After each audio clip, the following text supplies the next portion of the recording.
Inside Out 2. Go to Sleep. Anxiety. It was bedtime at headquarters. While Riley was sleeping, her emotions got ready for bed. They, too, needed to recharge for another day of fun. Joy brushed her teeth for an extra sparkly smile. Sadness tucked in her stuffed animals. Anger did some exercises to get a good night's rest. And fear always had on a nightlight or 9. Even Riley's new emotions had their own bedtime routines. Envy wanted to look pretty and rested for the day to come. Embarrassment's cozy pajamas kept him feeling warm and safe, while bored Ennui mindlessly scrolled through her phone. Now that everyone was ready, it was time for sleep. Joy happily crawled into bed. "Lights out!" She was about to nod off when... Crash! Crash! A commotion in headquarters startled everyone out of bed. Joy ran toward the noise. Disgust was supposed to be working the night shift behind the console. What could have happened? It was anxiety. She paced, worried, scribbled, and worried some more. Anxiety wouldn't respond to anyone. Anger whipped out a megaphone. He and Joy leaned in. "Anxiety!" Finally, she looked up. "What's the matter?" Joy asked. Anxiety let out a big sigh. "I can't fall asleep." "But you have to go to sleep," Envy grumbled. "I need my 12 hours of beauty rest if I want to look as good as Disgust." "I'm trying," said Anxiety, "but my worries spin around and around in my head. And then I even worry about not sleeping." The friends were ready to help. Anger suggested pull-ups. 20 reps keeps you mean, lean, and dreamin'. Disgust offered up her aroma diffuser. It's minty. Fear presented his favorite nightlight. So you won't be scared of the dark. Ennui, who didn't care about much, continued scrolling on her phone. Who needs sleep anyway? Embarrassment walked up to Anxiety and wrapped her in a squishy bear hug. But then Envy wanted one too. Sadness began to read slowly from one of the mind manuals. While that was putting everyone else to sleep, Anxiety was still very much awake.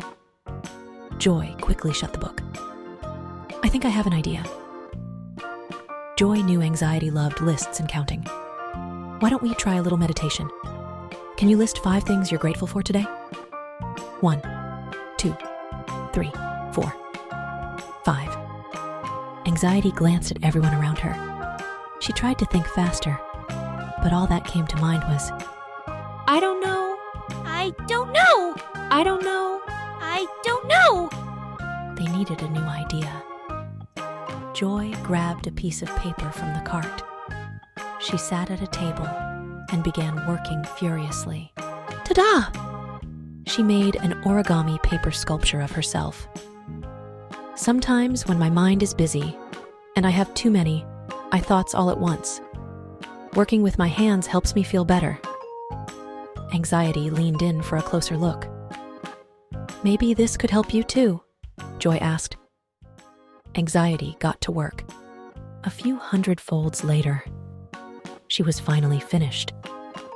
Anxiety held out her little origami figure, and the rest of the emotions cheered. But suddenly, Anxiety's eyes filled with tears. "Look how delicate it is. It could be crushed before tomorrow." She began to spiral again. Joy was startled. No, it'll be okay." "You're right," Sadness chimed in. "That could happen." She gently patted Anxiety on the back. "What would you do if it got crushed?" Anxiety stopped panicking to think. "I guess I would throw it away. But then I could build a new one, maybe with even sturdier paper.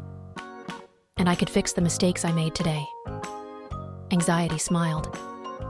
Thank you, Sadness. I feel better when I have a plan.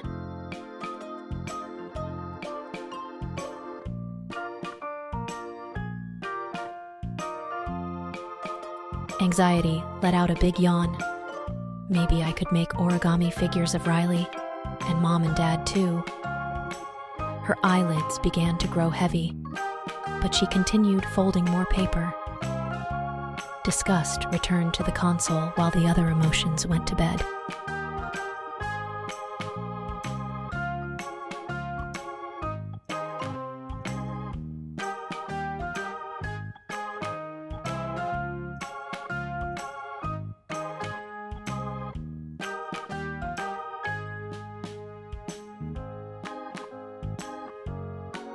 Everyone was ready to sleep.